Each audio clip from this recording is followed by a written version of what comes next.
estava refletindo sobre o fato de quanto que... Como posso colocar? Nós acabamos, com o tempo, nos acostumando com a gente mesmo. E a gente tem uma dificuldade, muitas vezes, de se olhar e ter uma visão, como eu posso dizer, crítica construtiva de si mesmo. Muitas vezes o tempo vai passando, a gente vai criando hábitos, a gente vai tendo atitudes que são nossas. Na maioria das vezes a gente acha que a gente tem razão. Muitas vezes, quando a gente acha que a gente não tem razão, a gente acha que aquele comportamento não é culpa nossa, é certo que não está certo, mas a razão é porque aquela pessoa fez isso e aquela outra está fazendo daquele jeito. Se o mundo não fosse como eu não seria assim. Né? E o que vai acontecendo é que o tempo vai passando, né? O tempo vai passando, as situações vão se criando, a gente vai superando algumas situações, criando outras, momentos bons, momentos difíceis, e assim a vida vai passando. E quando a gente viu, passaram aí seus 10 anos, 15 anos, 20 anos, 30 anos, 40 anos, e assim devagarzinho a vida vai indo. Né? E uma das coisas que é super importante é a gente poder ter a sinceridade, a amizade com a gente mesmo. E requer também humildade de saber se olhar nos olhos e dizer: isso não está bom, eu preciso mudar. Sem ter que entrar em um processo de sentimento de culpa. Sem ter que entrar na atitude, nossa, como eu sou ruim, porque eu sou isso, ou porque eu sou aquilo. Não é isso. Mas é ter a capacidade de se olhar nos olhos e reconhecer que existem certos comportamentos que são maravilhosos que a gente tem, e tem outros comportamentos que não são legais. E se não for a gente mesmo de fazer o esforço para mudar, não vão ser os outros que vão conseguir que isso aconteça. Os outros talvez vão tentar, vão falar com a gente, vão reagir uma vez ou outra, vão criar distância, seja o que for. Porém, a única pessoa que de verdade tem a capacidade de olhar e de fazer alguma coisa somos nós. É um processo fácil? Não é fácil. Eu acredito que é um processo que nunca foi, não é e nunca vai ser fácil. Tá? Não é a coisa mais simples a gente poder se olhar. E muitas vezes a gente precisa de um espelho, né? Tem certas pessoas que na nossa vida servem de espelho. Na vida, por exemplo, a gente pode encontrar na nossa vida algumas pessoas, normalmente não são muitas. São poucas, se a gente encontrar, que são pessoas que, sem julgamento, vão nos dizer na cara aquilo que elas pensam. Pessoas que, sem entrar no medo de ser julgado, ser de um jeito, ser de outro, e sem perder o carinho e o amor por nós, vão nos olhar e vão falar: nossa, você está egoísta, hein? Mas isso não quer dizer que eu vou gostar menos de você, isso não quer dizer que eu acho que você é uma coisa ou outra, simplesmente você está tendo uma atitude egoísta e eu estou aqui te colocando isso. Né? Que bom que tem alguém que me diga isso. Que bom que tenham situações, que seja porque a pessoa verbaliza direto, que seja porque isso vem de outra maneira, mas é bom a gente poder ter esse feedback. Né? E é delicado, porque tem pessoas que, por exemplo, se forem tão diretas, vai acabar não funcionando, vai acabar tendo um efeito contrário. Por exemplo, se uma pessoa que tem um peso muito grande na nossa vida, uma importância muito grande, vem e nos diz uma coisa dessa, aí já era, né? Nossa, então, como assim? Eu sou muito egoísta, se isso e aquilo. Eu, por exemplo, eu tomo bastante cuidado, porque muitas vezes as pessoas que eu conheço, perto de mim, não, acabam tendo uma atitude de respeito, de dar um valor àquilo que eu digo, etc. Então você vai lá e fala: nossa, você está muito egoísta, já era, né?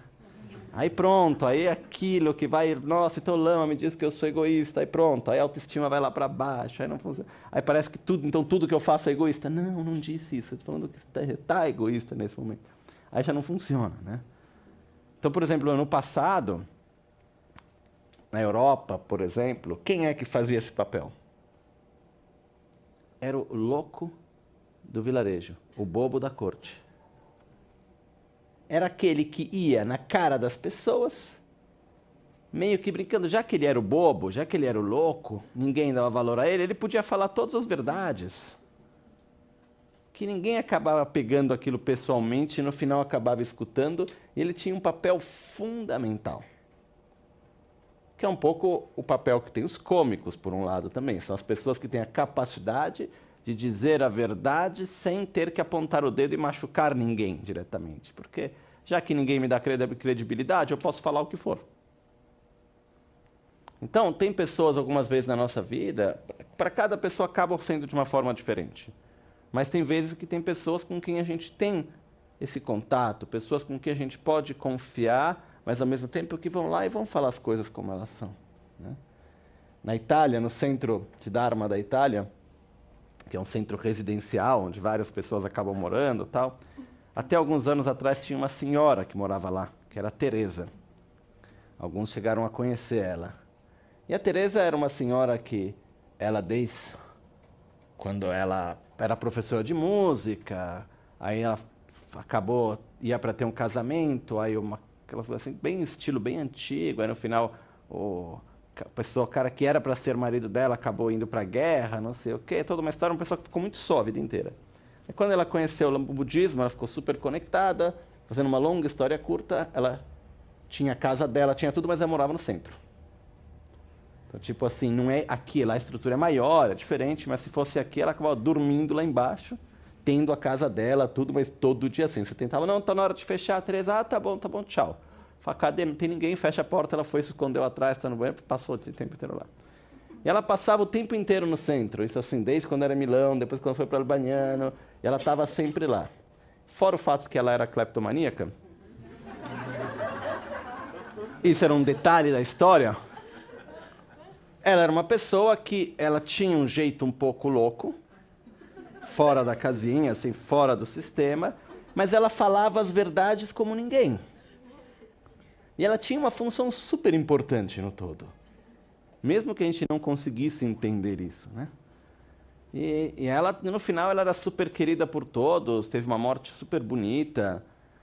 E foi um momento assim super importante. Se a gente for vendo o papel que ela tinha no final das contas, era super importante. Era bom de gente reclamava dela, mas no final ela era aquela que acolhia a pessoa, que falava aquilo que era verdade, onde era necessário. Ela tinha uma importância no todo, né?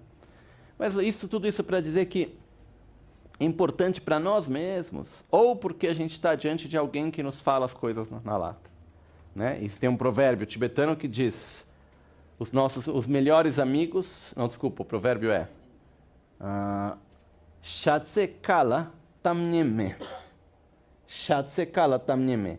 Shatsa quer dizer amor, Shatsa quer dizer quando alguém que tenha, como se diz, não só carinho, mas que preza pelo nosso bem, né? Shatse kala tamnyeme. Ka é boca, tam, palavras, nyen, bonitas. Da boca de quem nos ama não saem palavras bonitas.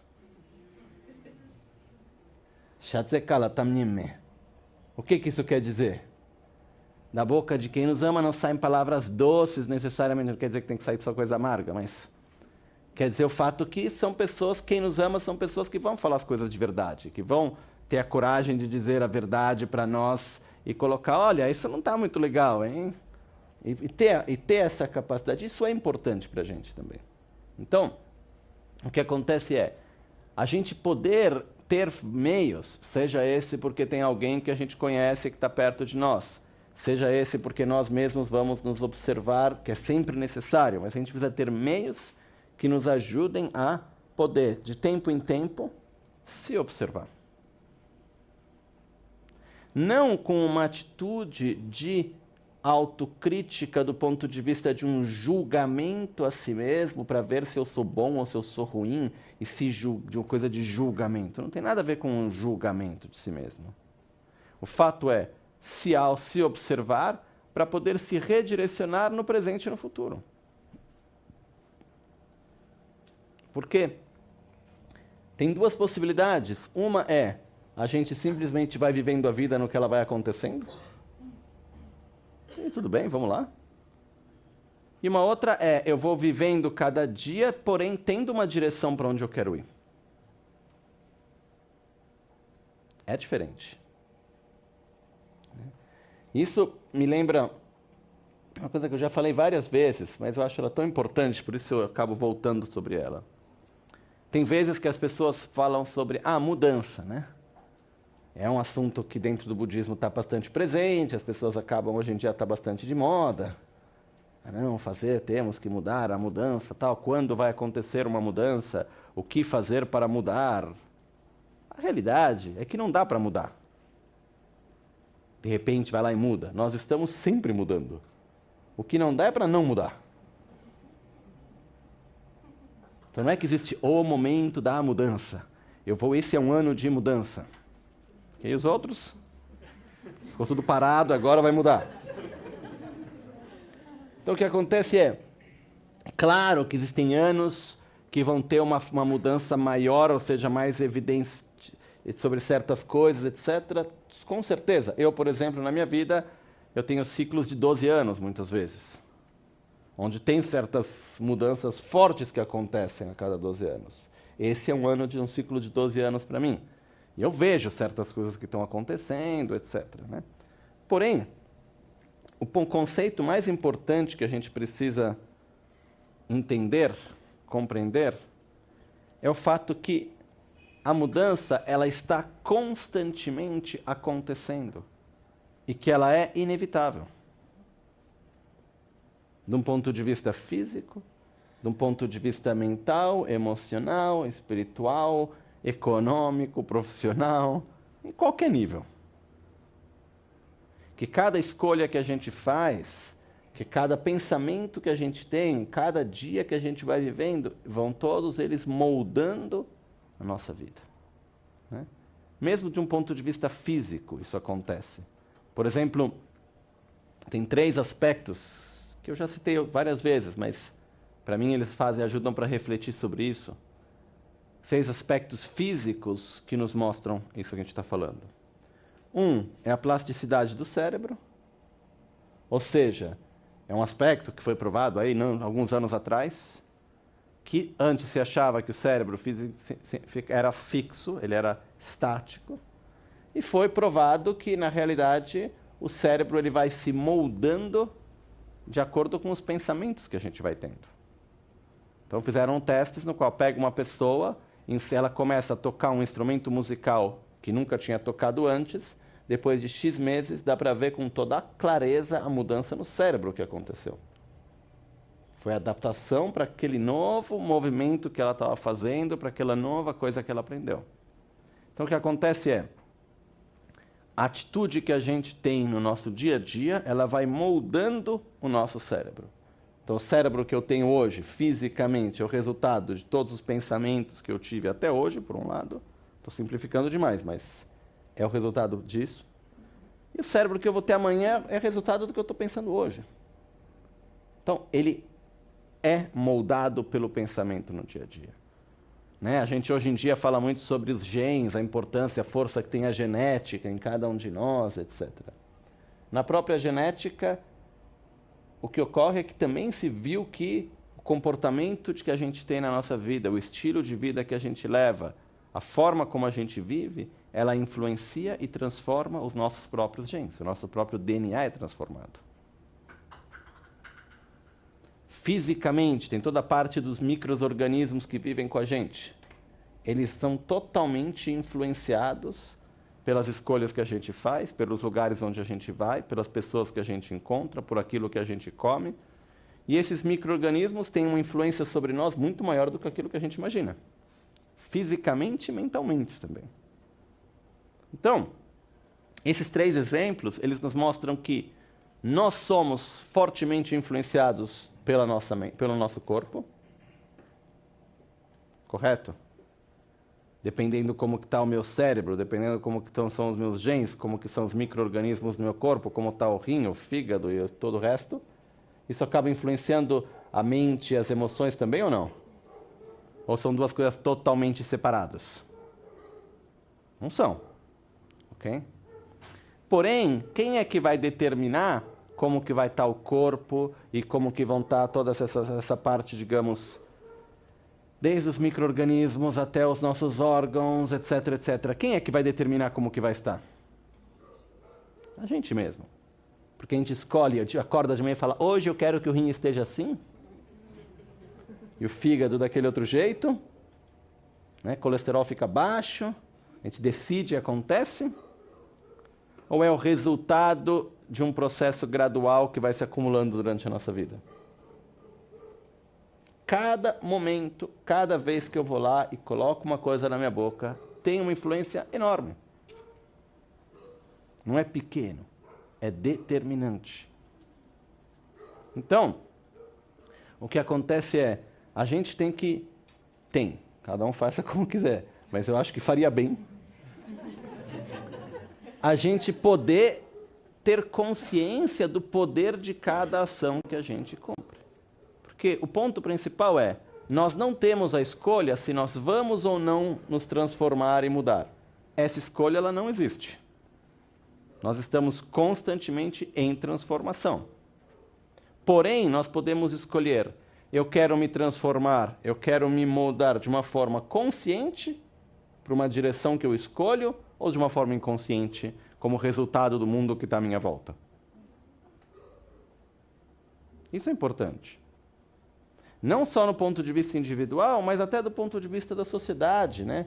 Tocando rapidamente numa coisa que não é o tipo de assunto que eu gosto de ficar falando, mas ele está conectado só para a gente ter um ponto de reflexão. A gente vive, por exemplo, hoje em dia, uma situação político, social, econômica, etc., que não é a das melhores aqui no Brasil, certo? Acho que todos nós concordamos com isso. E existe uma certa indignação. Está tudo bem com isso. Eu acho que ter a indignação, no sentido de reconhecer que algo não está bem, é bom. Mas é só uma parte do processo. Eu ter uma indignação sem saber direcionar a minha energia, acaba bloqueando as coisas. Não vai para lugar nenhum. Né? A gente, hoje em dia, parece que a gente tem uma indignação que acaba gradualmente se transformando quase que numa submissão. Tipo, já que não tem nada para fazer, continua aqui, vamos comer pizza. Mas o que acontece é, enquanto a gente não tiver um sonho, enquanto a gente não tiver uma direção onde a gente coloca a nossa energia, a gente vai simplesmente continuando a ser o resultado daquilo que vai acontecendo e a gente vai simplesmente meio que se adaptando para o que vai vindo. Isso, claro que a gente tem que sempre se adaptar para o que vai acontecendo. Porém, uma coisa é eu vou pegando as ondas para onde ela me leva, e outra coisa, eu tenho uma direção que eu quero seguir, e eu vou tentando usar as ondas e as correntezas para me levar na direção que eu quero. É bem diferente. E o que eu sinto falta, muitas vezes, tanto no nível da sociedade, quanto no nível individual, é claro que o todo é um resultado do indivíduo, de cada um de nós, é dessa falta de sonho, de ter direção, de colocar muito bem. Eu posso fazer uma escolha. Ah, mas isso é um sonho. Que bom que eu posso sonhar. É uma utopia, não vai acontecer. Pelo menos eu tenho um caminho onde colocar minha energia. Provavelmente eu não consiga fazer com que aconteça do jeito como eu quero. Mas em algum lugar melhor de onde eu estou, eu espero que eu consiga chegar, né? Me direcionando para algo grande, a gente chega pelo menos até um certo ponto. Do que ficar na indignação e não fazer nada para melhorar, porque a gente não tem uma direção para seguir. Porque qual que é a tendência? Eu tenho indignação, mas não tenho direção. Então o que eu faço? Eu vivo o melhor que eu posso presente, acabou. Não está bom, eu sei que não está bom, Eu sei que eu vou e fico esperando que alguma coisa, um dia que vai ficar bom, alguém vai fazer alguma coisa, vai vir o super-homem, o Buda, não sei, alguém vai vir, vai mudar tudo. Eu fico esperando alguém que venha, que faça alguma coisa, enquanto isso vamos se divertir, entendeu? Melhor se divertir do que ficar chorando. Mas isso acontece, não, eu estou falando no nível pessoal também. A gente vê que tem aspectos na nossa vida que não são legais, comportamentos que a gente tem, coisas que não estão bem. E de uma certa forma a gente fica esperando, tem um momento no que a gente fala, não, isso não deveria ser assim, isso não pode, tá, né? Aí a gente meio que espera alguma coisa acontecer. Não, espera um pouco, dá um jeitinho, vai lá, quem sabe daqui a pouco passa. Tem situações que mudam, claro, né? Lembrando sempre que tudo pode melhorar ou tudo pode piorar, nunca se sabe. Eu até hoje já vi das duas coisas, quando parece que chegou no fundo e ainda mais fundo. Então nunca se sabe, né? E tem vezes que a gente vê como que as coisas elas estão de um jeito, tem uma hora que as coisas elas têm um ciclo natural que vai melhorando, vai piorando, etc. Porém, uma coisa que não vai mudando muito assim, de uma forma espontânea, de uma forma que vai... são os nossos próprios comportamentos, os nossos hábitos, eles vão se construindo durante a nossa vida. E é super importante a gente ter uma direção para eles. Okay? Então, ter uma própria direção, saber ver os próprios defeitos, no sentido... defeitos não no sentido de uma coisa, ai, olha como eu sou ruim, como eu sou isso, aquilo. Não. A gente não deve se culpar, a gente deve se acolher. E diante desse acolhimento, a gente deve se redirecionar. E direcionar as nossas ações de corpo, de palavra, de mente, físicas, verbais e mentais. Porque a vida vai passando. E quando a gente viu, ó, tá aí. Quando a gente viu, nossa, aquilo que parecia uma coisa boba virou um hábito. E para mudar aquilo? Né? Então, o que é importante é a gente ter, primeira coisa, pequenas mudanças que a gente vai fazendo no nosso dia a dia. Fazer. Desde o ponto de vista físico, porque tem uma coisa, não é prazeroso, eu acredito que nunca vai ser, como eu disse antes, a gente se olhar nos olhos e falar, acorda, seja digno, seja corajoso e para de besteira. Para com essa coisa, ah, não quero, não... Para. É assim? É, vamos lá. Nunca foi fácil. Vou dar um exemplo. Coisas que não nos fazem bem comer. Né? Exemplo bem prático. Então, uma coisa, tem uma amiga nossa da Sangha, discípula, que chama a professora Paula Muti. Ela hoje em dia é italiana, hoje em dia ela mora no Canadá. Ela é diretora responsável do departamento de pesquisa para prevenção ao câncer numa universidade no Canadá. É uma pessoa super preparada, etc. E uma das grandes pesquisas que ela fez com resultados incríveis, já faz um tempo atrás aí, faz mais de 10 anos, foi onde ela conseguiu provar de forma científica e com todos os parâmetros necessários, etc., a relação que existe com o alto consumo de açúcar e o câncer. Né? E assim, está lá, provado, direitinho, etc., etc. Agora não vou contar toda a história porque é muito longo, mas o fato é, existem vários estudos e várias coisas que nos mostram que o alto consumo de açúcar, o nosso corpo não tem a capacidade de metabolizar isso, em algum momento aquilo acaba se transformando em alguma coisa que vai contra a gente mesmo. Não é o fato de ficar gordo, não é esse o problema. Fosse esse o problema, tudo bem, a gente muda a nossa ideia, ficar gordo é bonito, acabou. Existem lugares onde a beleza, quanto mais gordo, mais bonito. Mas o que acontece é, o problema não é isso, o problema é o câncer. O problema são os problemas de coração, é a diabetes, é todo o resto de problemas de saúde que vão acontecendo. Se a gente gostasse de ficar doente, está tudo bem. Mas não é assim. Então o que acontece? Mesmo que o veneno tiver um gosto bom, não é porque o gosto é bom que não deixa de ser veneno. Ou porque o gosto é bom ele deixa de ser veneno? Não, né? Então o que acontece? Veneno é veneno. Então o que acontece? Veneno fica no lugar do veneno. Açúcar, uma quantidade bem elevada, como que é o que a gente come normalmente, é veneno. Esse é um exemplo de uma coisa bem prática. Mas o ponto principal qual que é? Quando eu entendo isso, se alguém aqui achar que não é verdade, tudo bem, faça como você preferir. Mas o fato é, uma vez que eu vou lá e falo, não, isso não me faz bem, qual que é o mínimo que eu devo ter de amor próprio? Não comer veneno. Uma vez que eu sei que é veneno. Uma vez que eu sei que uma coisa me faz mal de verdade, eu vou deixar. Aí qual que é a resposta que muitas vezes a gente acaba dando pra gente? Ai, mas é difícil. Claro que é difícil. Ai, mas sabe, depois eu vou ficar com vontade. Fica com vontade, daqui a pouco passa. Ai, mas a vontade vai crescer. E eu com isso? É veneno. Você está querendo uma coisa que não te faz bem. Ah, mas um pouquinho não vai fazer mal. Mas você não fica no pouquinho. Nem eu. Porque a nossa tendência é um pouquinho aqui, um pouquinho lá. Aí daqui a pouco vai aumentando, vai aumentando, vai aumentando. Quando viu, né? Só para manter o assunto, hoje em dia a média, isso já faz uns 10 anos pelo menos, essa média que eu tenho. Isso é dos Estados Unidos. Eu acho que aqui a gente não está muito longe. A média de consumo de açúcar branco por ano é de 75 quilos por pessoa por ano.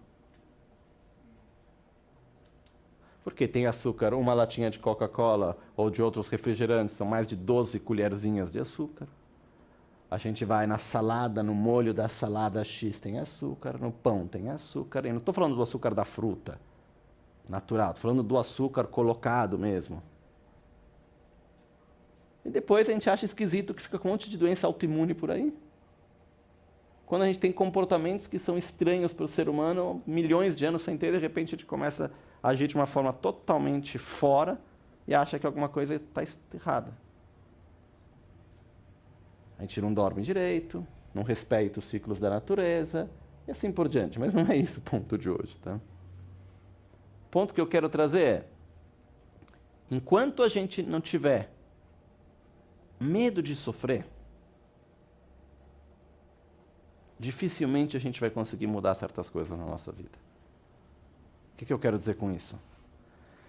Muito bem, eu sei que aquele veneno, é bom, mas é veneno. E eu sei que eu gosto dele, então eu tenho que parar de tomar aquilo. Vai ser difícil? Vai. E muitas vezes a gente não segue por quê? Porque a gente acha que a solução é mais difícil do que ficar no problema. Sentar todo dia para meditar é fácil? Não é. Como nunca foi, eu acredito, tá?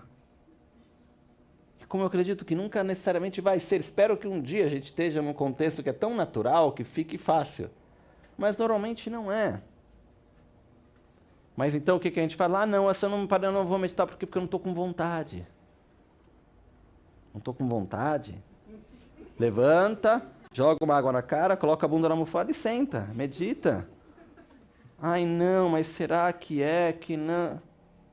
Porque o que acontece? A gente tem receio de sofrer. Porque fazer algo que a gente não quer, a gente vê como sofrimento. Porque a gente não quer sofrer, a gente acaba fazendo um monte de coisa que nos faz mal, que nos leva ao sofrimento. E deixa de fazer aquilo que nos faz bem. Porque nem sempre o remédio é doce, né? Por sinal, em tibetano, o provérbio em tibetano tem um provérbio em tibetano que diz Kyurmotam che men, armotam che tugi. Que diz, tudo aquilo que é amargo é remédio, tudo aquilo que é doce é veneno. É um pouco exagerado. Porém, na maioria das vezes, coisas que nos fazem bem nem sempre são prazerosas, né? Uma vez eu estava refletindo que eu tive um encontro com um médico na Espanha, estava no congresso junto com o Lama Ganchen, estava almoçando com ele. Aí ele disse uma coisa super interessante que eu nunca tinha parado para pensar sobre isso, eu nunca tinha ouvido falar disso. Ele disse: o nosso corpo, ele tem a tendência de saber o que faz bem e o que faz mal para ele quando o corpo está bem equilibrado. Então, por exemplo, você pega um bebezinho, e na hora o bebê, aquilo que ele vai comer normalmente é aquilo que ele está precisando. Então, se colocar vários tipos de comida na frente para o bebê, ele vai acabar pegando aquilo que faz bem para ele. Isso tem uma lógica também. Não é que a natureza nos fez ter o nosso paladar porque é para a gente ir num restaurante bom, não é isso. É para saber distinguir as características da comida, para saber aquilo que nos faz bem e aquilo que nos faz mal. Dentro da medicina tibetana, medicina chinesa, medicina ayurveda, as medicinas mais antigas, fala sobre os gostos e a relação dos gostos, como que isso está relacionado com as qualidades da comida e o que faz bem para uma coisa, para outra, se parte dos gostos também. Mas o que acontece? Ao mesmo tempo que o corpo, quando ele é pequeno, quando ele está bem de saúde, quando a gente é um bebê, ou quando algum momento no qual nosso corpo está muito bem de saúde, a gente sabe aquilo que nos faz bem e aquilo que nos faz mal. E a nossa tendência é querer mais daquilo que a gente precisa e deixar de lado aquilo que não nos faz bem.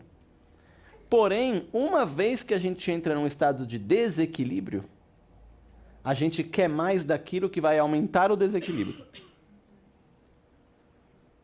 Então, esse médico,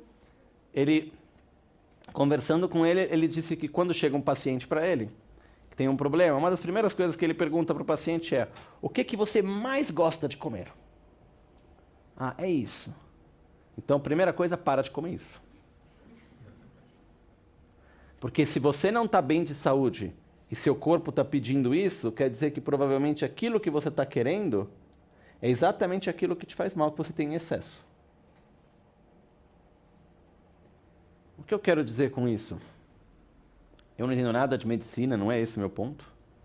Mas é o fato que a nossa tendência é que quando a gente tem um comportamento que já não nos faz bem, a gente tem a tendência de continuar fazendo aquilo cada vez com mais força.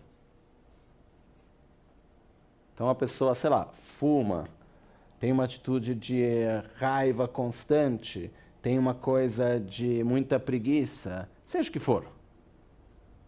Qual é a tendência? Continuar, e aquilo vem com uma certa força. E fazer o esforço para dizer: isso não me faz bem, eu vou mudar a minha atitude, vou deixar de fazer aquilo, eu vou fazer aquele outro, não é fácil, e nunca foi. Mas se a gente ficar com o medo do sofrimento de ter que fazer um esforço, o sofrimento de não fazer aquilo que a gente quer, ou de ter algo que a gente não gosta, mesmo que nos faça bem, aí a gente fica parado e não vai para frente. A gente vai continuar simplesmente repetindo aquilo onde a gente já está e as coisas vão indo, né? Por isso que tem a história de Milarepa, que eu acho ela linda. Milarepa, não sei quantos de vocês já ouviram falar sobre a vida de Milarepa. Tem um livro em português também, que existe também em português, chamado Milarepa, que é a vida desse grande meditador que no Tibete. A vida dele é super bonita, bem legal de ler a história dele também. Forte, então é uma vida muito forte, efetivamente, desde o começo, que ele era extremamente pobre, tudo que ele passou, o sofrimento que ele passou, traição da família, não sei o que, etc. Depois a raiva que ele acumulou, depois ele foi aprender magia negra, matou todo mundo. Depois disso ele se arrependeu e depois passou por várias dificuldades, até que ele encontrou um grande mestre que guiou ele todo o caminho, até que ele se tornou um dos mais importantes mestres realizados no Tibete, né? E Milarepa passou por uma vida intensa, se não, como mínimo, intensa. E no fim da vida de Milarepa, e ele se tornou um dos mais importantes mestres na história do budismo no Tibete, ele está junto com um discípulo dele, que era chamado de Rechumpa. Eu não me lembro agora se foi Rechumpa que estava indo viajar, eu acho que é isso mesmo. Rechumpa estava indo viajar, e na tradição tibetana, quando tem alguém importante que chega, você faz uma parte do caminho junto. Então, se a pessoa é muito importante para você, Você vai fazer metade do caminho que ela vai fazer. Então, se ela tem que viajar por 2 dias, você faz 1 dia de viagem e faz 1 dia junto com ela. Se ela vai viajar por 2 horas, você vai até metade do caminho, recebe ela na metade e faz a outra metade junto, né?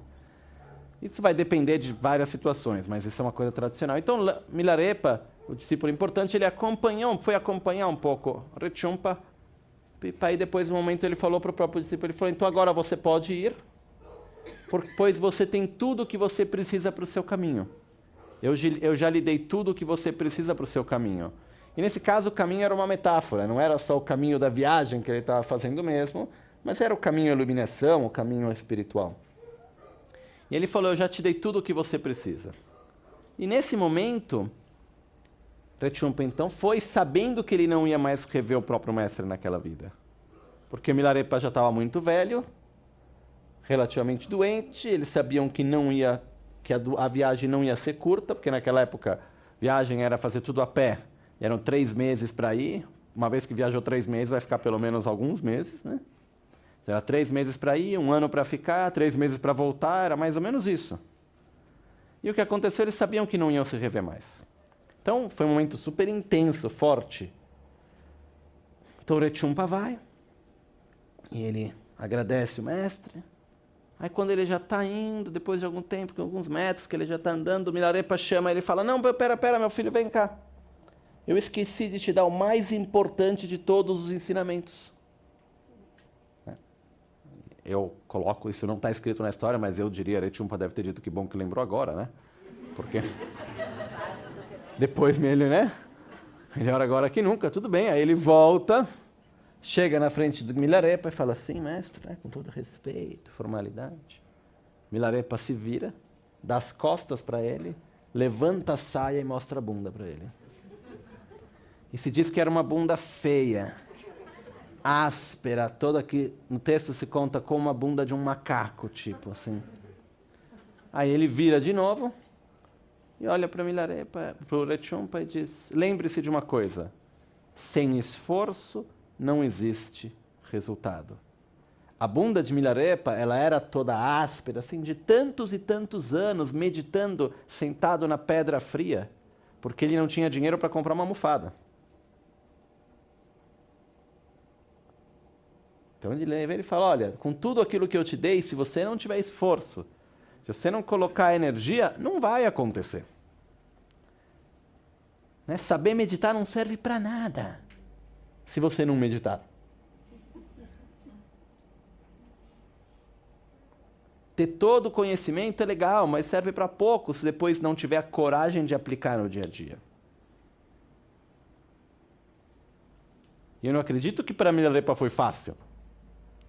Chegar lá, Milarepa tentou suicídio, eu acho que 3 ou 4 vezes antes dele entrar no caminho de verdade, no meio disso tudo, tão difícil que foi a vida dele. E quando eu olho para os outros mestres que estão presentes hoje aqui também, ou aqueles que já faleceram que eu conheci, eu nunca vi nenhum deles teve a vida fácil. A gente pega a vida de Lama Gangchen, não é que Lama Gangchen teve a vida fácil. Entrou no monastério que tinha 5 anos. Com 12 anos, fugiu do monastério. Porque apanhou tanto que um dia ele fugiu para outro monastério, mas saiu daquele e foi para outro, que no final foi bom, que acabou fazendo com que ele fosse para um outro. Tem toda uma história lá que vai indo, como as coisas vão indo na vida, mas tem uma grande gratidão, um amor, tudo, mas não é que tenha sido fácil. Fácil eu nunca vi para ninguém. Até hoje eu não conheci ninguém que tenha conseguido viver a vida bem e que foi sempre tudo fácil. As grandes mudanças, muitas vezes, as realizações, elas vêm onde a gente tem que sair da nossa zona de conforto e colocar uma energia a mais para fazer com que algo seja diferente. Se a gente tentar sempre ficar na zona de conforto, a gente vai ficando na mesma história, né? A gente vai ficando naquilo, a gente vai seguindo um pouco as coisas como elas vão acontecendo, a gente vai deixando acontecer e vamos tentar sempre ficar no confortável. Mas o fato é que ficando nisso, a gente vai acabar simplesmente cultivando e acumulando aquilo que a gente meio que já é. Então, quando a gente diz não ter medo do sofrimento, é um pouco como dizer, Olha, de um jeito ou de outro na vida a gente acaba sofrendo, ou não? É um pouco que nem uma experiência que eu tive. Eu contei, acho que o primeiro dia que eu cheguei aqui em São Paulo, que eu falei sobre isso. De um jeito ou de outro a gente cansa, né? Eu tive experiência agora, eu fiquei um mês onde eu fiz bastante pouca coisa. Estava acompanhando minha mãe, que estava no tratamento, etc. Estava lá em Pequim. Uma situação ótima, tudo super bem. Então, mas o que é engraçado é, o que acontece quando a gente acorda de manhã, cheio de energia, e não faz nada o dia inteiro? No fim do dia ainda está cheio de energia ou está cansado? Está cansado. Aí acorda de manhã, faz um monte de coisa o dia inteiro, no final do dia está cansado. Então no final, quando não faz nada, cansa, e quando faz muito, cansa. Do mesmo jeito. Então, qual que é a conclusão disso? A gente tem uma certa quantidade de energia e ela naturalmente vai gastando. É que nem você vai lá, ligou a máquina, que use ela bem ou que não use ela bem, ela vai gastando a bateria. Quando chegou no fim do dia, tem que recarregar a bateria, que você fez um bom uso dela ou que você não fez um bom uso dela. Então, não, eu vou cansar. Vai cansar de qualquer jeito. Melhor cansar fazendo alguma coisa boa. Então, o que acontece é, inevitavelmente na nossa vida, de um jeito ou de outro, a gente vai acabar sofrendo, vão acabar tendo coisas que são difíceis, etc. Melhor sofrer com algo que nos leva para um estado de maior estabilidade, equilíbrio, satisfação e paz, etc., do que sofrer com coisas que vão aumentar os nossos maus hábitos e as coisas que acabam gerando mais sofrimento. Né? É um pouco o provérbio tibetano, que é, se levanta, bate a cabeça, se abaixa, bate a bunda. Então, e não dá para ficar a vida inteira lá no meio, porque cansa. Não? Então, o fato é, melhor passar por uma dificuldade que nos traz benefício, do que tentar um conforto que aumenta a dificuldade e o sofrimento depois, no decorrer do tempo. Então, tudo isso para dizer o quê? É difícil mudar certos comportamentos? É difícil a gente ter que colocar energia para criar novos comportamentos e hábitos na nossa vida? É difícil. É difícil mudar o estilo de vida? É. Mas não é porque é difícil que a gente não deve fazer.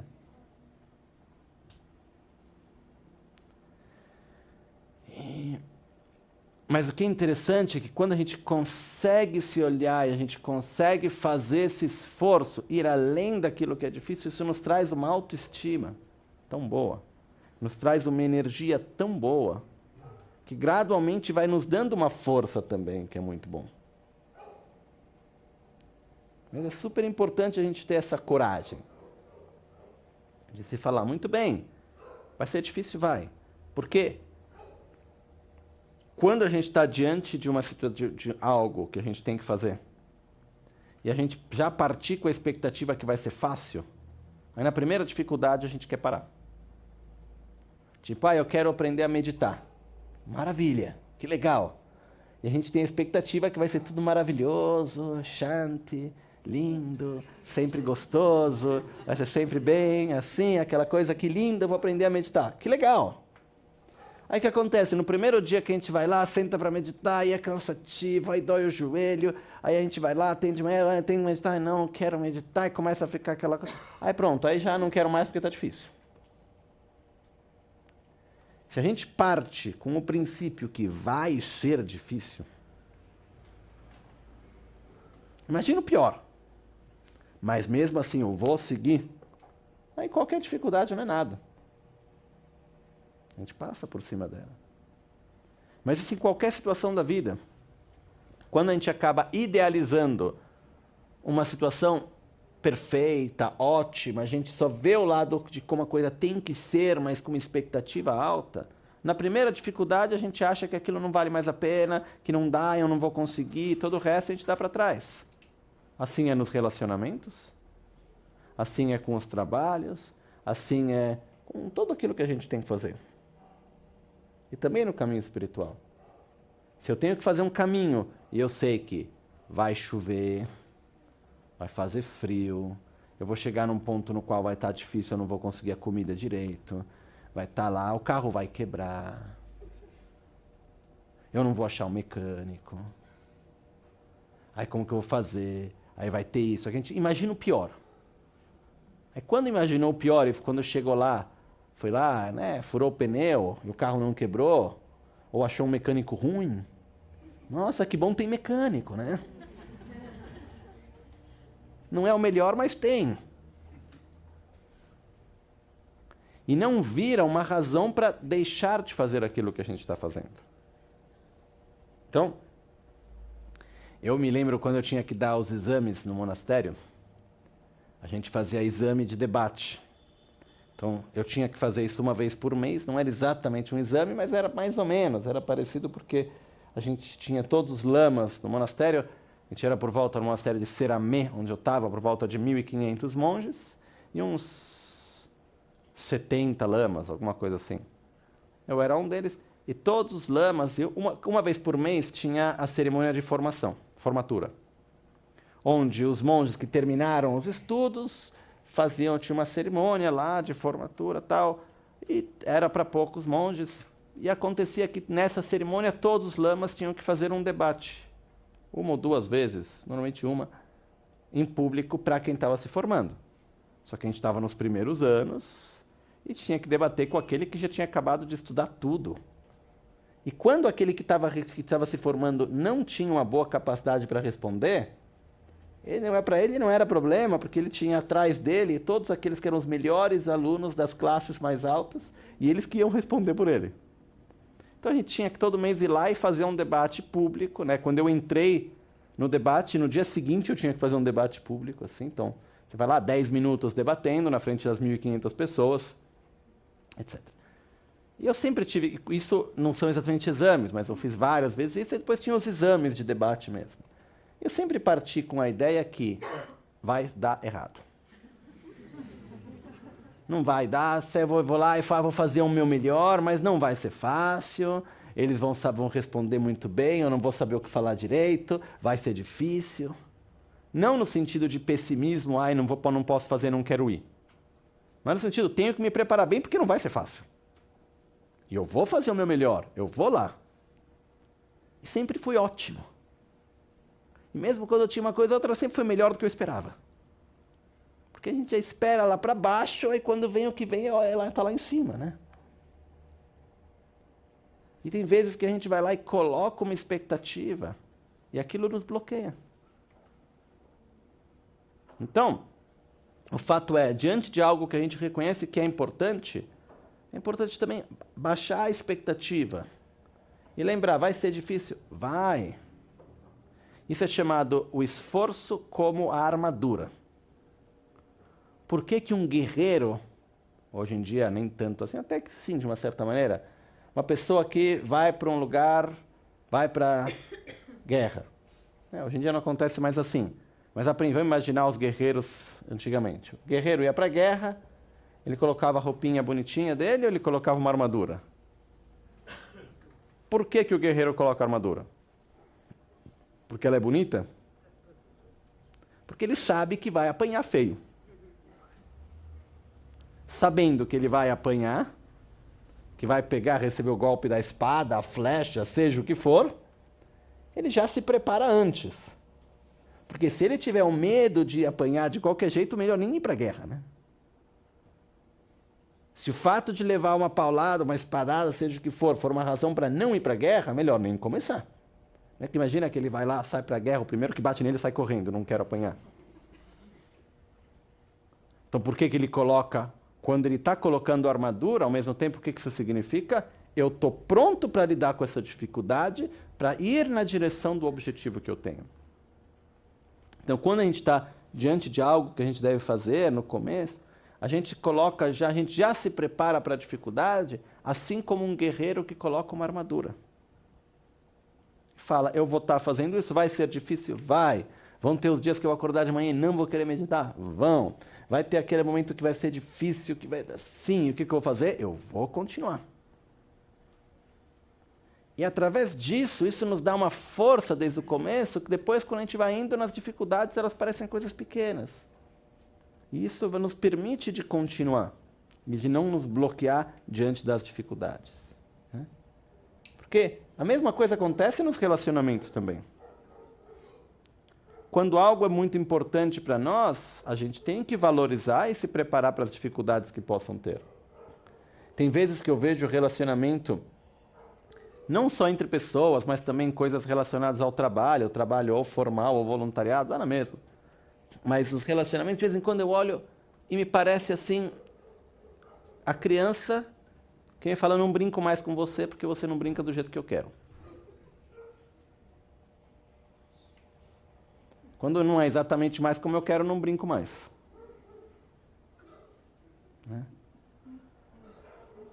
Quando, na verdade, a gente está lá, se uma coisa é importante, se uma coisa lá, vamos manter. Eu posso ficar lá duro, aquilo lá não é desse jeito, eu vou batalhar para que seja como eu quero, mas eu não saio do lugar.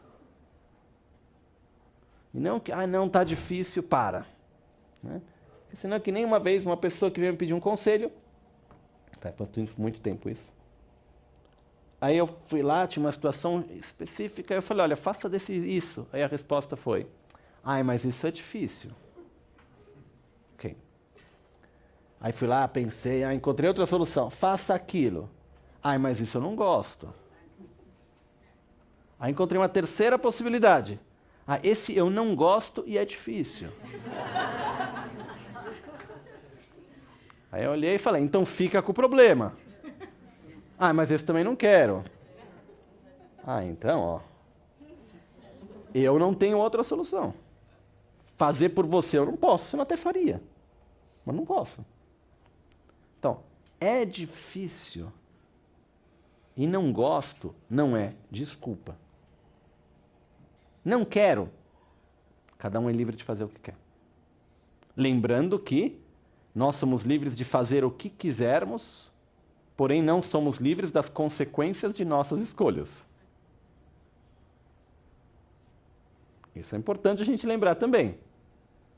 É tipo, eu não quero fazer aquilo. Tudo bem. Você não faz, mas lembre que depois vão ter resultados que vão vir por causa disso. Então eu vou fazer. A gente não pode, a gente é livre de fazer. Quer fazer uma coisa que vai contra a lei?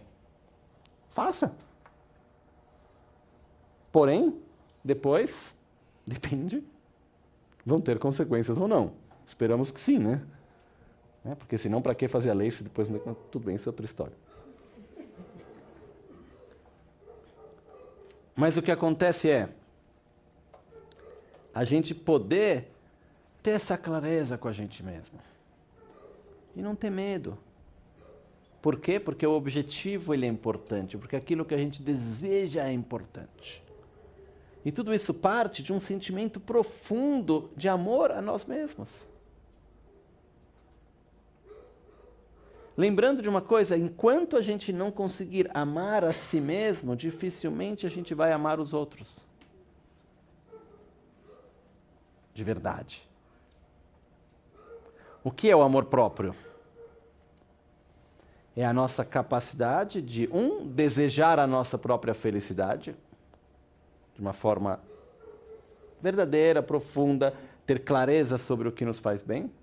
Mas, principalmente, o amor próprio ele se manifesta do momento no qual eu consigo cultivar e fazer aquilo que me faz bem e abandonar e deixar de fazer aquilo que me faz mal.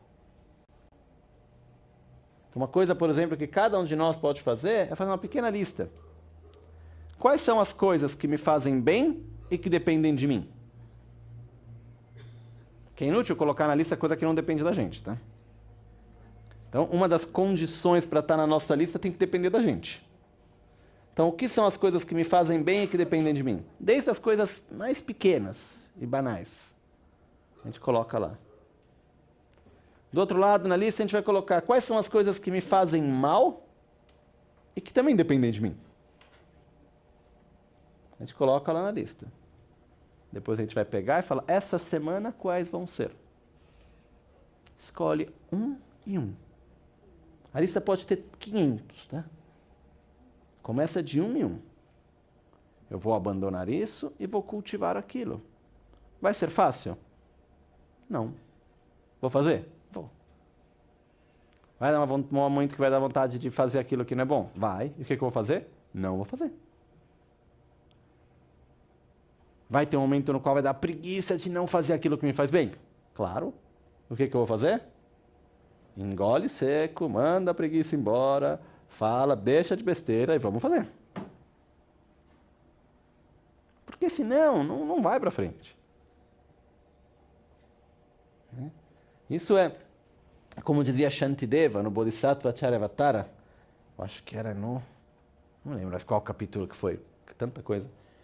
Mas tem um momento no qual ele falava algo como, ele estava conversando com o próprio corpo, né? Aí Shantideva dizia para o próprio corpo, ele falava, olha, eu estou te dando comida, eu estou te nutrindo, estou trabalhando para te nutrir, eu estou te deixando descansar, agora você vai fazer o que eu quero. Eu estou falando para você sentar e meditar, faça. Ah, não, eu estou cansando. Tá. Eu te dou comida, deixo você descansar, agora faça o que eu quero, pelo menos, né? Então, é um pouco como, imagina, o exemplo que ele dava era, se você pega alguém para trabalhar para você, você paga o salário da pessoa, você dá os tempos de dias de descanso para ela, e no horário de trabalho dela, ela não quer fazer aquilo que você pede, porque é o trabalho dela. Aí fala, espera um pouco, eu estou te pagando, eu estou te dando o teu tempo de descanso, estou sendo legal com você, esse é o seu trabalho, vamos lá, né?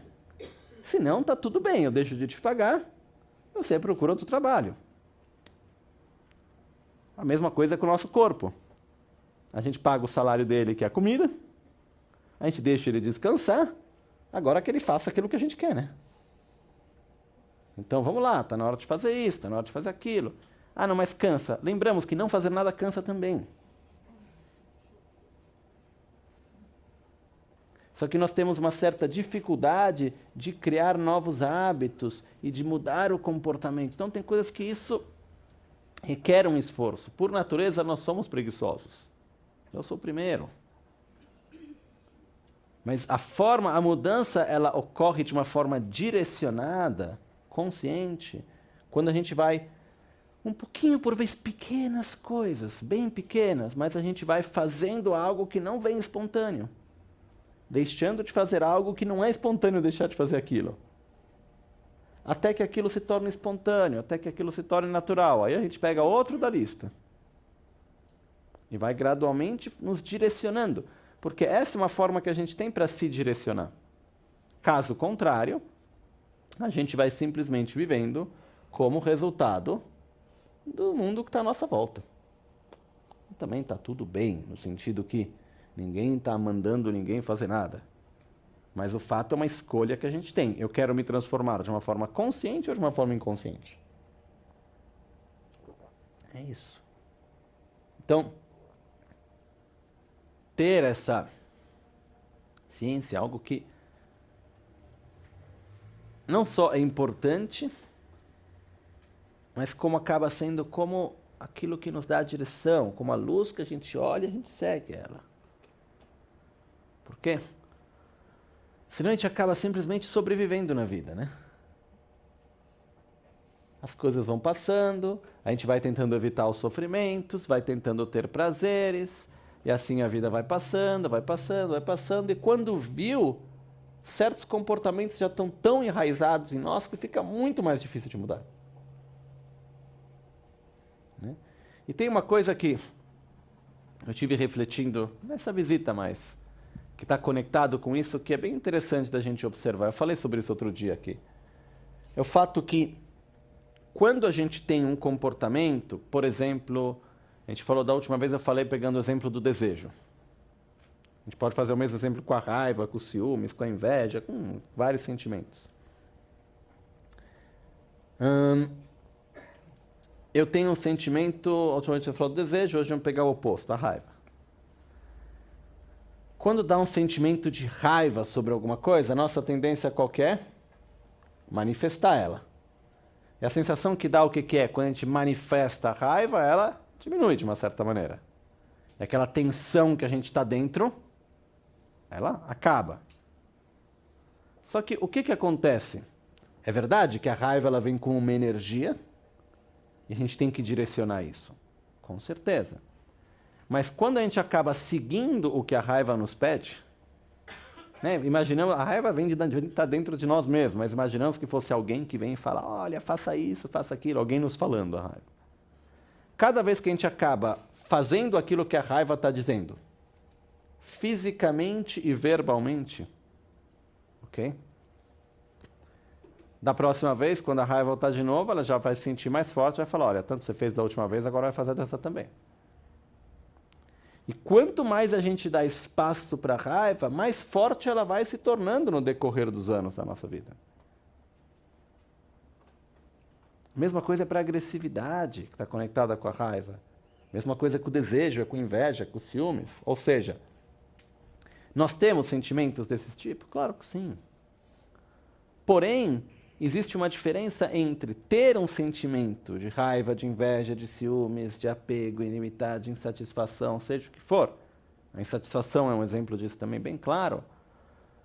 Uma coisa é eu ter este sentimento e outra coisa é eu transformar este sentimento, essa emoção, em ações, escolhas e palavras. Porque eu posso ter o sentimento, ficar aí quietinho, eu não vou fazer o que você está pedindo. Ah, não vai dar vontade, vai ficar dando vontade, mas eu não vou fazer. E que nem tem alguém teimoso pedindo para a gente fazer alguma coisa e a gente não seguir. A primeira vez ela vai insistir, a segunda vez ela vai insistir, mas quanto menos a gente fizer aquilo que ela está pedindo, o que vai acontecer? Menos força ela vai tendo. Quanto mais a gente fizer aquilo que ela está pedindo, o que acontece? Mais força ela vai tendo. É que nem o fato de a gente estar com chantagem, trabalhando com alguém que faz chantagem. Diante da chantagem, eu faço aquilo para não acontecer aquilo outro. Agora que a chantagem funcionou, estou de mão cheia. Agora, próxima vez, o que eu quero? Vamos lá, próxima chantagem. Mas a gente acaba tendo isso com a gente mesmo. Então, o fato de a gente poder... Quando a gente poder se direcionar no sentido de quando a gente tem um certo tipo de sentimento que a gente sabe que não nos faz bem, o mais importante é colocar um esforço para não agir através daquele veneno mental, através daquele sentimento. A gente vai ter raiva na nossa vida, vamos ter ciúmes, vamos ter inveja, apego, insatisfação, arrogância, avareza, egoísmo, está tudo aí. Porém, quanto mais nós dermos espaço e seguirmos esses sentimentos, mais vamos nos tornar escravos deles. E mais espaço eles vão tomando na nossa própria vida. Quanto mais eles vierem e a gente conseguir manter o nosso eixo, manter o nosso centro e não se deixar levar por eles, no sentido, tá aí, presente, estou sentindo, estou pensando, mas não vou transformar aquilo em escolhas, em ações, em palavras. Né? Por exemplo, várias vezes aconteceu de eu estar com pessoas, a pessoa vir falar comigo e querer fazer alguma coisa, e eu falar, não, eu não vou falar com você agora, e eu não vou te dar espaço, porque você está dizendo, quer falar, eu até escuto. Mas eu não vou dar valor à escolha que você fizer levado por essa emoção. Quando passou o momento e você está no seu equilíbrio, no seu centro de novo, aí eu vou dar valor para a emoção que você está me trazendo. Para a escolha, para a direção, para o pensamento que você está me trazendo. Porque senão acontece, né? Já vários exemplos, mas um que para mim ficou claro. Foi uma vez que uma pessoa veio para mim de manhã, num momento de equilíbrio, tal, me diz uma coisa. Falou, nossa, que legal. Fico feliz que você está dando esse caminho para isso, tem essa clareza tal. Nossa, que legal, né? Que é um pouco brincando, são aqueles momentos que a pessoa acaba incorporando o Buda da sabedoria, de repente, né? Vai lá, tem um momento de sabedoria na vida, que nossa, que bom. Aí à tarde, no fim da tarde, assim, a mesma pessoa vem falar comigo do mesmo assunto, dizendo exatamente o contrário daquilo que tinha dito de manhã. Só que não estava mais incorporando o Buda da sabedoria, estava com o Buda dos ciúmes, da inveja, ou sei lá o que é o Buda. O demônio, se é por isso. Então isso são só piada, mas não é que tem o demônio disso daquilo. Mas o que acontece é, aí a pessoa vem lá e me falou o contrário. Aí eu quase dei risada. Aí eu só olhei assim, seriamente, acolhi a pessoa no que ela estava trazendo e eu disse, com licença, uma só coisa, que já é difícil a pessoa te escutar quando está nesse momento, mas uma coisa só. Teve uma pessoa hoje de manhã que me disse isso. E tem uma pessoa agora hoje à tarde que está me dizendo essa outra coisa aqui. Qual dos dois eu tenho que seguir? Aí teve um momento de lucidez, assim, me olhou e falou, melhor o da manhã. Né? Então, o que acontece é, nos momentos que a gente é levado pela raiva, o ciúme, a inveja, o que for, a gente acaba dizendo aquilo que a gente normalmente não diria, tomando decisões que normalmente a gente não tomaria, agindo de uma forma que normalmente a gente não agiria. Não é só pela raiva, é assim pelo desejo, é assim pela inveja, é assim pelos ciúmes, é assim pela arrogância, e assim por diante. Então, o que é importante é, em relação às outras pessoas à nossa volta, a gente saber dar um desconto quando a gente vê que a pessoa está sendo levada por uma forte emoção negativa, e falar, tá bom, isso é quase como se fosse dizer, isso não é a pessoa, é o demônio que incorporou aí. Isso não é um termo que se usa no budismo, tá? Eu estou dizendo assim, mas só para dizer, isso não é a raiva que está manifestando, é um momento de falta de clareza, que é claro que é da pessoa, não é nenhum demônio, tá? Mas, usando essa metáfora,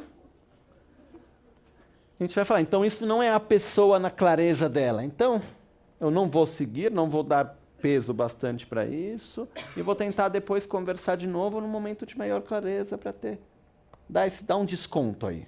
Porque quando eu estou levado pela raiva, pelos ciúmes, pela inveja e assim por diante, eu acabo agindo com total clareza ou não? Não. Então eu tenho que respeitar o outro quando ele está nesse momento também. E está aberto para rever de novo. Né? Por um outro lado, quando a gente está nessa emoção, a gente tem que lembrar, através dessas emoções destrutivas, eu faço bagunça e besteira. E eu não quero fazer besteira porque depois o preço é caro. Porque depois que disse, não é que todo mundo vai falar, ah, não, é verdade, você estava com ciúmes, com inveja, tudo bem, não. Não é isso que acontece. Então o fato é, a gente vai lá, fala alguma coisa, toma alguma decisão, faz alguma coisa levado por aquele veneno mental forte naquele momento, aquela emoção negativa, e depois, quando aquela emoção passa, a gente tem que pagar a conta. Aí tem que lidar com os resultados daquilo que a gente disse, daquilo que a gente fez. Então, é importante a gente começar das pequenas coisas no nosso dia a dia. Quando a gente tem um pouquinho de raiva que surge, não tem que ser a grande raiva, um pouquinho de raiva, não seguir ela. Quando vem lá o ciúmes pequenininho, não seguir ele. E não é abafar. É diferente, não é fazer de conta que aquele sentimento não existe. Acolhe aquele sentimento, diz, eu estou sentindo isso, mas eu não vou te seguir. Com alguém vem, você fala, seja bem-vindo, vem cá, vou te acolher, mas eu não vou falar o que você está pedindo, não. Não vou fazer o que você está pedindo, não vou te seguir. E assim, gradualmente, a gente acaba pacificando esse outro lado também. Demora, não é uma coisa de um dia para o outro, tá? Mas é algo que gradualmente a gente vai conseguindo mudar. E a gente conseguindo fazer isso com pequenas coisas, vai conseguindo fazer com que a gente vá para conseguir fazer mudanças maiores também. Porque as grandes mudanças, elas vêm das pequenas mudanças. Ok? Então, o ponto principal que eu queria trazer hoje é, nós não podemos escolher se nos transformar ou não, mas sim podemos dar a direção que queremos à nossa transformação. Nós podemos escolher se queremos nos transformar de forma consciente ou de forma inconsciente. E diante disso, quando a gente decide se transformar de uma forma consciente, a gente tem que ter a imagem do que eu quero me tornar. Quem que eu quero ser? É importante a gente ter isso. Mas tem que ser coerente com a nossa realidade, né? Entre outras coisas, assim, coisas super simples que a gente pode colocar na lista. Nossa, eu quero ser uma pessoa que não fica dando volta pelos problemas e que sabe lidar com eles de uma forma mais verdadeira. Eu quero ser uma pessoa que não tenha tanto medo de situações desconhecidas. Eu quero ser uma pessoa que consiga regozijar mais e não fique reclamando da vida que nem eu sou um chato que fico reclamando e resmungando o tempo inteiro. Ninguém sabe disso, mas eu sei. Não estou falando de mim, tá? Mas porque isso, eu tenho outros defeitos, mas não esse. Mas a gente falando da gente mesmo é o fato da gente poder se olhar e falar muito bem, eu tenho isso, o que eu quero ser? Nossa, eu quero poder estar sorrindo mais, eu quero poder estar mais feliz diante da vida, eu quero poder ter mais estabilidade e ter a força de determinação que quando eu quero uma coisa eu sigo ela. Eu quero ser uma pessoa que quando eu sento, eu estou sentado e minha mente está presente onde eu estou. Eu quero ser uma pessoa, como diz nos textos super bonitos, que diz, eu quero poder ser com que qualquer pessoa que me veja seja beneficiado por me ver. Qualquer pessoa que me escute seja beneficiado por me escutar. Qualquer pessoa que pense em mim seja beneficiado por pensar em mim. Eu quero poder viver de uma forma coerente. Eu quero ser mais paciente. Né? A gente vai lá, coloca algumas coisinhas que a gente quer, algumas a gente coloca lá longe. Eu não quero mais ter raiva. Ponto. Eu quero viver com satisfação e não quero estar reclamando da vida e viver com insatisfação. Eu quero ser feliz com aquilo que eu preciso e não precisar seguir aquilo que eu quero. Colocar objetivos. Saber se imaginar numa utopia pessoal daquilo que eu quero me tornar. E diante disso, a gente vai, aí vamos lá, se encaminhar no dia a dia nessa direção. Né? Por isso que é importante, por exemplo, num treinamento físico, a pessoa que faz um treinamento físico, normalmente ela tem uma meta ou não? Eu quero chegar na Olimpíada. Eu quero ganhar aquela competição. Eu quero poder correr a maratona. Eu quero isso. Existe uma meta. E é porque existe um objetivo, tem uma meta, que eu vou me treinar e vou me preparar e vou passar pelas dificuldades e vou estar lá batalhando. Por quê? Porque tem um lugar onde eu quero chegar. Né? Se a gente não tem uma meta, aí a coisa vai... A primeira dificuldade a gente deixa. Ok? Então, é importante a gente ter uma meta. Uma meta importante, por exemplo, é a meta de ter controle sobre a nossa própria mente. É a meta de dizer, eu quero dizer para a mente, fica aqui, ela fica aí.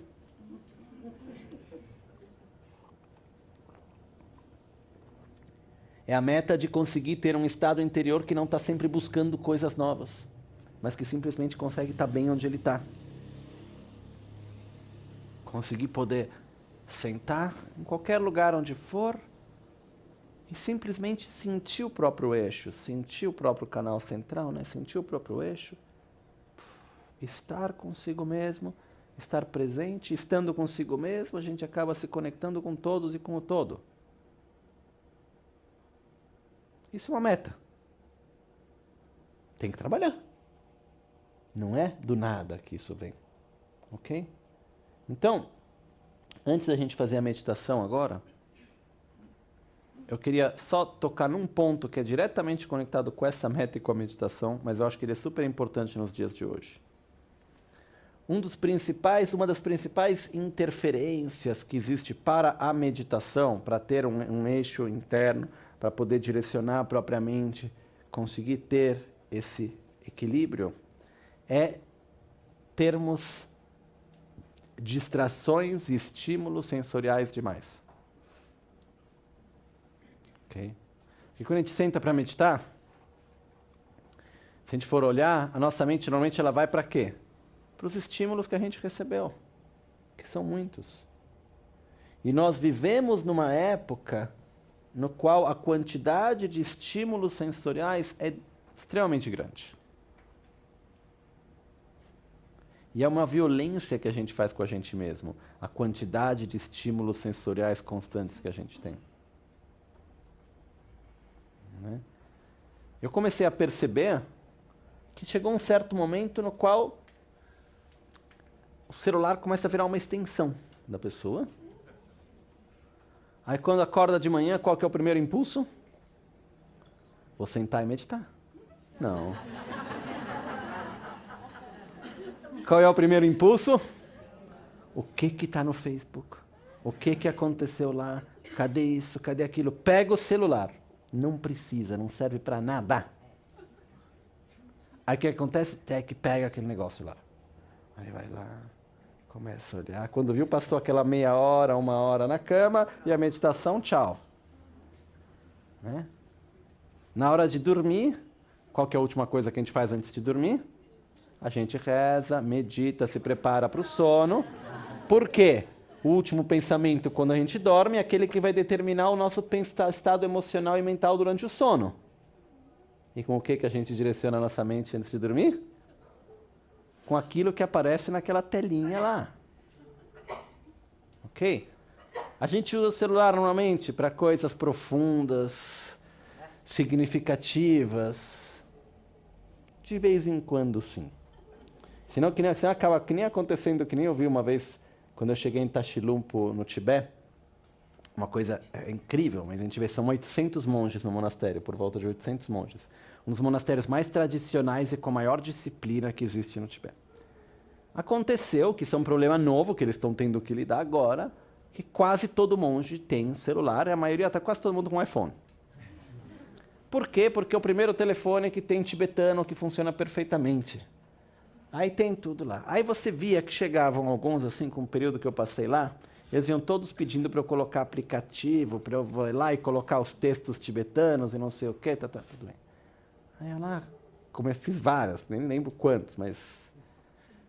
Aí aconteceu que eu via alguns que chegavam e eu colocava os teus livros, porque eu tenho vários e vários textos em PDF, ou em formato e-book, tudo em tibetano, os textos de reza, textos filosóficos e tal. Aí tinham vários que colocavam, mas tinham vários que tinham lá 3 livros, que era um pouco quase que a desculpa para ter o iPhone, e uma quantidade infinita de jogos. Assim, coisas como eu nunca vi antes. Aí você começava, era engraçado, né? Porque tinha vezes que para poder colocar tudo dentro do iPhone, tem um sistema que diz que tem que apagar tudo que tem dentro para poder colocar de novo, não sei o quê. Aí era a reação quando eu tinha que apagar os jogos, né? A gente via que tinha uma dor. Tinha alguns que falavam, não, isso não é nada, mas você via lá que suava frio quando estava apagando os jogos, né? O que eu quero dizer é, tinham outros que não estavam nem aí, mas o que eu quero dizer é que tem vezes que a gente, tudo bem, a gente pode até usar o celular para coisas mais significativas. Sim, mas vamos ser sinceros com a gente mesmo. A gente pode usar para escutar o ensinamento, para ter um livro importante, para falar com uma pessoa de algo importante, para ler algum artigo que é importante, responder um e-mail de um jeito legal. Ok, mas quanto que a gente usa para coisas profundas e verdadeiras e necessárias e quanto que a gente usa simplesmente para coisas superficiais? Nada contra nada daquilo que a gente tudo aquilo que a gente está falando. O problema qualquer vai criando dependência de um estímulo sensorial superficial. Então, por exemplo, uma das coisas que vai ajudar cada um a conseguir começar o dia sentando e meditando é desliga o telefone completamente. Não coloca no modo avião. Desliga, deixa na outra sala, longe, para não ter a atração, para não ter como se diz, a tentação, né? Eu sei que no começo, quando vai dormir sem o celular por perto, vai se sentir só. Vai sentir que está faltando uma parte de você. Mas deixa ele lá que ele não vai sofrer. Tá? Não fica com pena do telefone que está longe de você. Compra um despertador daquele antigo que faz brim de manhã. E deixa lá longe. Por quê? Porque senão acorda de manhã e já é aquela coisa que, não, eu quero meditar, quero fazer, eu quero gerar uma motivação para o meu dia, quero ter isso, e de repente onde que foi a mente? nisso, nessa coisa aqui, naquilo lá, aí já começa, aí vem uma distração aqui, outra distração lá, e quando a gente viu, já foi. Então a gente tem que também saber se conter. Ok? Então essa é uma coisa que é importante. Diminuir a quantidade de estímulos que a gente tem. Eu não sei quantos são aqueles que antes de dormir ficam vendo filmes, seriados, seja o que for. Dependendo daquilo que a gente vai ver antes de dormir, onde que vai a nossa mente durante o sono? Naquela direção. Aí é uma escolha que cada um faz com aquilo que a gente quer se familiarizar. Ok? Então, de novo, nada contra ver um filme, nada contra ver um seriado, a não ser que crie dependência, isso eu acho que não é legal, mas fora isso, nada contra tudo isso. O fato é, a gente tem que ter o controle da nossa vida e fazer aquilo que nos faz bem. No começo é difícil mudar os hábitos, mas gradualmente é possível. Ok? Eu queria fazer com vocês uma meditação simples, tá? E lembrando que a meditação é um exercício da nossa mente.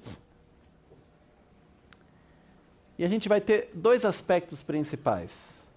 Um aspecto na meditação é aquele de estar direcionando a nossa mente.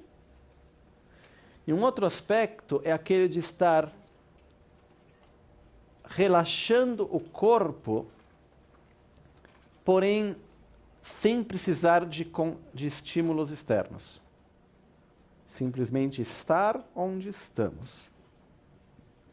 E estar bem com a gente mesmo. Ok? Por isso que, por um lado, não é totalmente errado, mas eu pessoalmente não acho muito legal a música de meditação.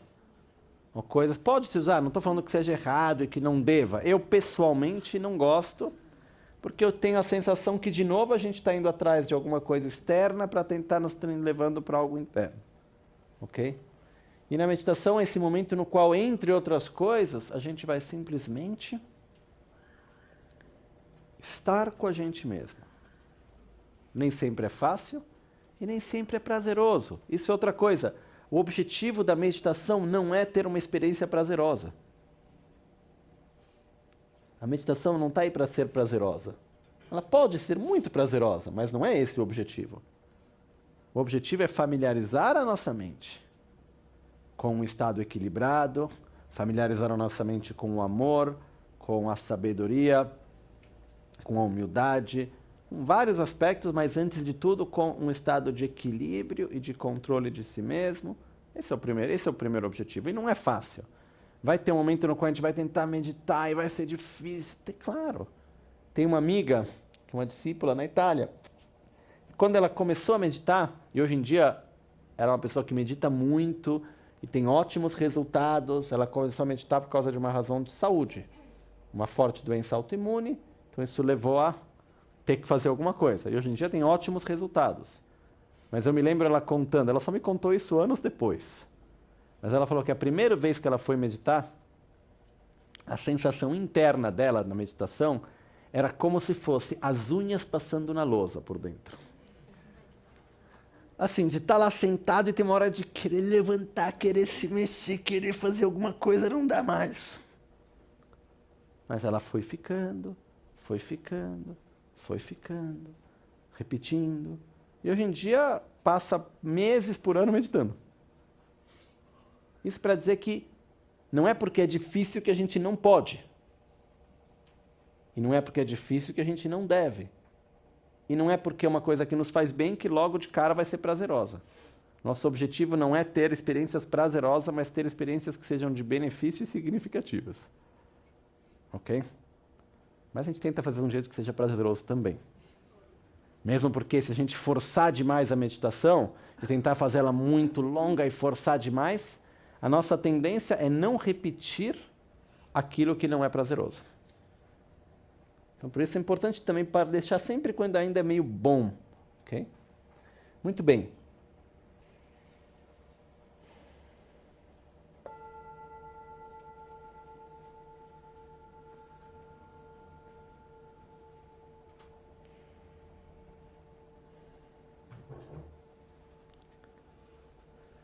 Essa é uma pequena meditação, onde a gente juntou alguns tipos de meditações juntos, desde a simples meditação na respiração, até a meditação na qual a gente coloca de eliminar as nossas tensões e negatividades, revitalizar as nossas qualidades, e até a gente terminou com uma meditação específica em alguma qualidade.